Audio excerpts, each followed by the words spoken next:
Assalamualaikum dan salam sejahtera, juga salam Ramadan. Anda sedang menyaksikan Agenda Awani secara langsung dari studio Awani Bukit Kuala Lumpur. Dan malam ini sambil kita merenung bulan yang mulia ini, kita juga harus merenung apakah kesan manusia pada bumi dan alam sekitar. Sainsnya malam ini akan diperkatakan kerana saya ada orang hebat bersama saya, dua profesor, seorang tempatan dan seorang antarabangsa untuk membincangkan tentang perkara ini. Anda mungkin pernah mendengar tentang perubahan iklim, tapi di mana kita berada, di mana fakta sainsnya, apakah tahap kita berada sekarang, itu yang akan dibincangkan malam ini. Saya ingin mengenalkan tamu saya pada malam ini. Saya rasa mungkin saya bermula dengan yang paling hujung, tamu yang dari jauh datang, Profesor, let me try to say this right, Professor Jean Pascal Van E. Perseli. Very good. Thank you so much, the Vice Chair ataupun Naib Pengerusi IPCC, Intergovernmental Panel on Climate Change. Kita juga ada Profesor Dr. Fridolin Tajuddin Tanggang, Naib Pengerusi Kumpulan Kerja 1, Working Group 1 of IPCC. I would like to go straight into English now because IPCC and climate change is a complex subject, but IPCC itself is a huge organization in terms of how it works. There's 3 working groups and there's a task force, but I'm going to get that overview later because I want to go back to what's in it for the layman on the street. Because if climate change affects the earth, that affects everyone on earth. If it affects everyone on earth, why is the understanding and the discussion of it the monopoly of groups of people and not a global discourse right now? Because I would like to come at it from the media perspective. And, you know, there's not a meter on every significant media in the world to show where is our climate change now, what's happening to Earth, how many centimeters, for example, is the ocean rising, how many Celsius is the Earth's surface or the ocean surface warming, for example. So there's this disconnect in between what the group of scientists are thinking and the awareness on ground. So I understand that by maybe October or the end of the 4th quarter of this year, the final summary of the assessment report 5, the 5th assessment report that is going to be produced by IPCC will come out. So you're here working towards that. So if you can sum up my question, plus why you are here in Kuala Lumpur, so that we can have the honor of sharing your thoughts on air.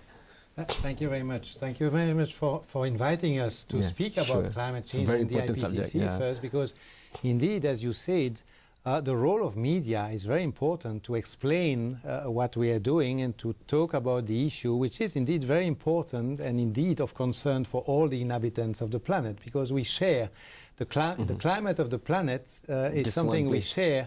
All inhabitants of the planet, the more than 7 billion inhabitants of the planet, share the same climate system, so we better take care of that system, because it's a little bit like a fever.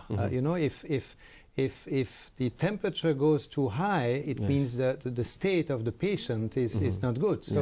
So we are trying to understand what is causing the fever and also what effect it could be have on the body and what we can do about it. So the IPCC is there to understand the state of the scientific literature and to provide the best quality information to all decision makers, all citizens of the world about what is really happening in the climate system, why the climate is warming, why climate is changing, and what can be done about it.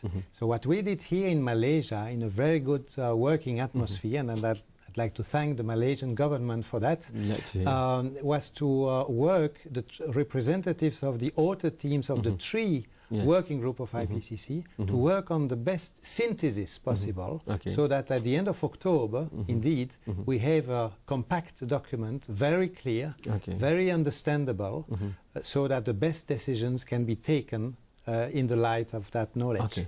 There's always this critique, because I would like to see it as, in science, the tradition is as such. When one scientist comes up with something, the peers, the other scientists, will find ways to critique and to tear apart the hypothesis or the theory, for example.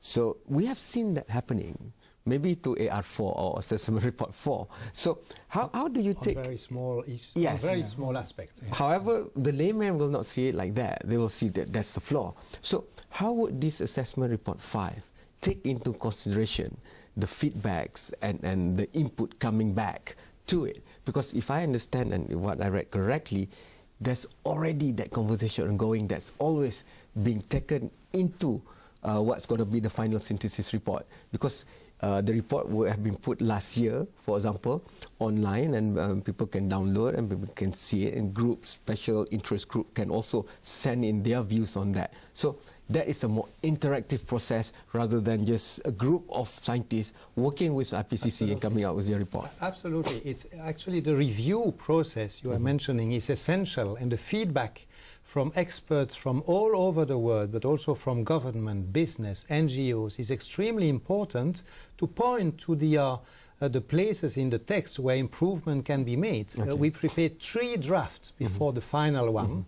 And so that's why at the end we have such a high quality product, because it's almost 150,000 comments which have been taken on board. 150,000 comments to produce the 3 volumes we have. So it's a very high quality report, and the feedback is very important. I'll go to the more doom and gloom scenario after this, but I want to go to Prof. Fridolin. Yes. Maybe not many people in Malaysia know and acknowledge that we do have our local experts in the working groups and their input matters. Maybe especially because we want to look also at our environment ecosystem into the bigger input.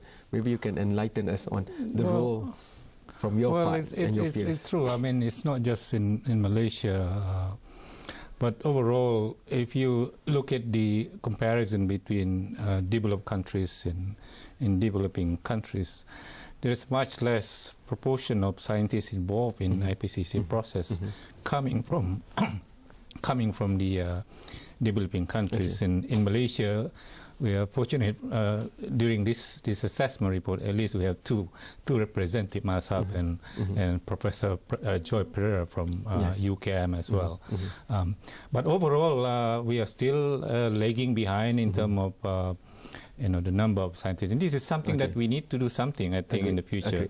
Okay, Prof. Let me go to the first break. But once we are back, I want to end with the thought that if I take the chair who said recently in the media that with climate change and warming of ocean surface and even Earth's surface, Asia is going to look at maybe the biggest impact of the rising oceans and stuff like that. So if what you're saying is true, then how do we put Asians' interests more into the picture? Because if our intellectuals are not the majority represented, for example, what more the layman that will have to be represented by the intellectuals and the policymakers? Let's discuss that after this short break, because maybe a few centimeters of ocean rising will create economic and social impact that we are not prepared for. So let's face that after this short break.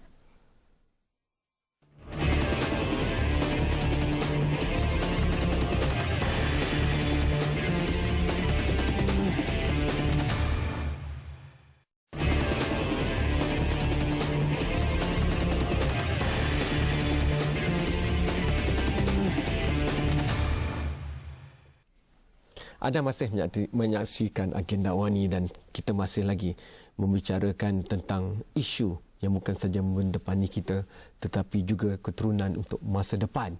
Kerana ini tentang perubahan iklim, saya ingin berbicara terus dalam bahasa Inggeris because we have the person to talk about it, Professor Jean-Pascal Van Perseli, because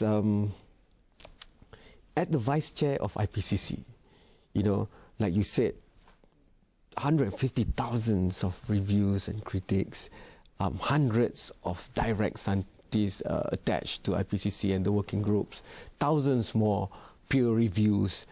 These are huge and tremendous data gathering and validation and reviews, and even the mathematical model for the computer to simulate. Maybe for AR5 is going to take petabytes, So these are tremendous stuff that people on the street will not be able to comprehend. But maybe the synthesis is what we're looking for. That's coming out. And there was a summary for the policymakers that I've seen. I know you want to say things, but for Asia, because if I reverse what we discussed in the first block, let's go to the impact first. And that jives more with people to understand. You know, people in the low-lying areas, as it is, even with the current climate, we are seeing more extreme weather patterns. We are seeing, and I know from the media perspective, because we're covering more natural disasters, floods, we're covering landslides, we're covering droughts, and water. If you mention that right now in the Klang Valley, that's a very sensitive topic. So if even now we're seeing this, imagine with all the calculations and prediction forecasts that can be galvanized from the IPCC report. And we're going to see more ocean warming, we're going to see more ocean rising, we're going to see less ice sheets in Greenland and the Antarctic. So what does this mean? And with acidification of the ocean, maybe that's why I'm not seeing, when I go to the wet market, most of the types of fish that I saw when I went there decades ago with my father, for example. So what about my future generation? So these are, I think, the way to discuss this for the Asian side. What do you think? Well, the first thing, you know the issue very well, and I think it means that many people can understand what we're talking about. Indeed, I mean, the slow rise in average temperature is translated on a day-to-day basis for normal people in an increasing frequency or intensity of extremes. I mean, heat waves that are more extreme, or rain events that are very concentrated and which facilitate floods. Heating water makes it having a higher volume, so it explains a big part of the rising of the sea level. As you said, glaciers are melting. Most glaciers in the world are melting. Everybody understands that if you add water to a cup, it's going to overflow. Well, the same is happening with the oceans.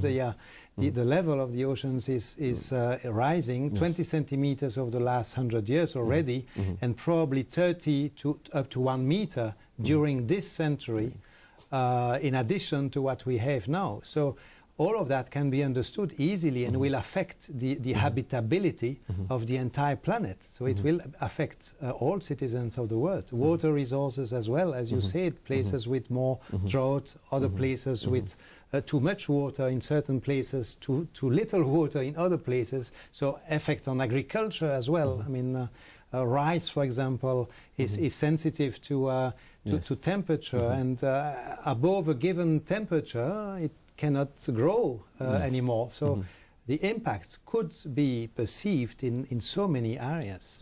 So maybe the forecasting part is where the debate should happen more rigorously, because there will be people who say, yes, maybe naturally the climate changes anyway, you know. So you keep saying all this kind of input, and for a layman, that sometimes puts in a spanner of how we understand IPCC's report. But you know, there is something very important, is that we cannot forecast climate. We can do what we call projections, not predictions. For a simple reason, the IPCC has clearly shown that the major factor, the most important factor affecting climate these days is human activities and greenhouse gas emissions in particular. The gas that is emitted when something is burned, CO2, is being the main of those gases, the most important of those gases, which means that to forecast climate, to be able to forecast climate, you will need to be able to forecast human behavior and political decisions in the next 50 years, which nobody can do. But that also means that we have a choice between a high emission pathway, which would lead to a very warm climate, and a lower emission pathway, which would allow us to stabilize climate and maintain the habitability of the planet. So we have a choice, and that choice could actually be related to benefits in many areas, not only climate protection for our children and small children and everybody in the world, but also advantages in other areas, increasing energy security, for example. Who likes to pay high energy bills? Nobody. Agreed. So if we are more efficient, for example, we decrease emissions and we pay less for energy, why not do it right now? Prof. Fredolin, unfortunately, those who have more will be more equipped to adapt and mitigate the impact of climate change. And because we are a developing nation, of course, we have limited resources compared to maybe the EU. Yes. Well, I mean, that is an issue for us in this region. You know, this is a region where perhaps the exposure is high. I'm talking, countries like the Philippines, where, and every year they have like 20 typhoons. In the future, there might be more a typhoon of a high, category intensity, like F5, F5, like the recent one, Haiyan. So, but yet our ability to adapt, our ability to cope with that kind of event is much lower compared with countries in the developed world. So this is an issue for us. But that means that adaptation is important as well as mitigation, because adaptation means we need to be ready and minimize impact. But mitigation is something that perhaps in the future we can reduce this probability of this kind of event to Let's occur. move into that in the last block. We'll go for the last break. Once we are back, not to paint doom and gloom, but there's always a ray of hope somewhere if we seize the opportunity. And what more, if Asia is going to take over the engine of economic growth for the world, then Asia will have to build the new economy of the future with a better footing as compared to what we have seen being done by America and maybe Europe. That is a big task, but let's discuss that after the short break.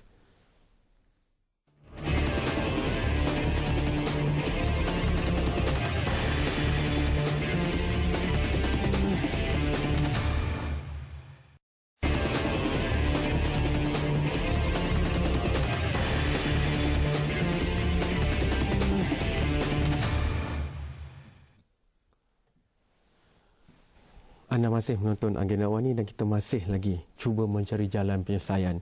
Manusia telah mengakibatkan perubahan pada iklim dunia dan itu akan membawa pelbagai kesan yang buruk kepada bumi dan hidupannya ada di atasnya. Jadi apa yang kita nak lakukan sekarang? I would like to just go straight with this to Professor Jean Pascal again. We have seen the deadlock of discussion. Rio Plus 20 has given a lot of messages out and a lot of people have understood and read that. But every time we look at the world leaders coming together, there's always differences. And those differences, most often than not, are closely linked to economic survival and economic development. So how do we convince for the world community to come together when history has proven that's very difficult to do. But without the global population coming together, especially world leaders, strong political will and commitment to, for example, if we don't mitigate, at least we reduce and we stop producing greenhouse gases at the amount and quantity that we're doing now. Because even if we stop totally tomorrow, those that we have emitted will still have impact negatively on Earth. So how do we get to move on? Well, I'm not a magician, so I don't have a perfect answer to that question. But what the IPCC has tried to show is in its last report, and we will emphasize that in the synthesis report, is that climate change needs to be incorporated in all policies, and the perspectives need to be broadened. We're talking about climate resilient pathways, if I can use that complicated expression, to say that adaptation to climate change, reducing emissions that are causing climate change need to be incorporated in a broader set of policies so that benefits can arise for everyone of those policies by using less energy, using energy much more efficiently, building structures, houses which resist better to heat waves, for example, or floods, but also that use much less energy, so that it becomes natural. It becomes part of the culture almost to protect climate in a little bit the same way that it's now becoming part of the culture in many parts of the world not to smoke, at least not to smoke in public. So progressively, those things that we consider a bit strange today, like really trying how to reduce emissions or how to adapt to climate change, will progressively become natural and part of the mainstream policies in every area. IPCC doesn't have the political clout and power to go and enforce. But that's not our mandate. But what IPCC can do and must do is make very convincing argument and presentation of scientific data of what's coming, right? That's what we try to do today. We had an outreach event here in Kuala Lumpur to explain what's in the report with Malaysian scientists. That's why I want to ask the Malaysian scientists, for this country, how do we do that? Well, I mean, like in other country, this is something that not very easy, but it's a matter of choice for us. If we don't be part of the process in try, to what is emission reduction and improve the situation, and then we don't have much thing in the future. I mean, climate change, the science will tell you that it will affect our children in the future, and hard science shows that basically, without emission reduction, we're going to be going in that kind of pathway. So, help paint the scenario for Malaysia, Sabah, Sarawak, the peninsula. What will happen with more acidification, with the ocean rising, and maybe the harsher warm climate? Well, I just give you an example. Actually, there was, we provided one map showing the percentage of fisheries, fish catch, which in the future, by the end of this century, it is projected that there's going to be a reduction, I think about 50% reduction of potential fish catch in our own water, if nothing is, is being done in terms of emission reduction. So this is going to be a very important impact in our own backyard, in our own marine ecosystem. But I can talk, in many sectors. There is impact on agriculture, impact on other ecosystem, and. But there's always 1 minute for you to close. To go from pollution to solutions is also a big business opportunity, an economic opportunity, because there are technologies to sell at some point, and the first countries who will be ready to sell the solutions to solve the pollution problem will gain economically. That's important to consider as well. You will have to come again, because that's all the time we have. Thank you to both professors. Good luck to your country facing Argentina soon. Anda boleh mengatakan pelbagai pandangan anda sendiri kepada pelbagai platform yang kita ada. Saya percaya isu ini menggamit dan menghambat semua orang dalam hal ini, dan terus muat turun aplikasi mudah alih iOS ataupun Android Awani supaya anda boleh memberikan pendapat dan mengikuti perbincangan seperti ini secara langsung. Sekian, selamat malam. Terima kasih. Jumpa lagi. Thank you so much. Thank you.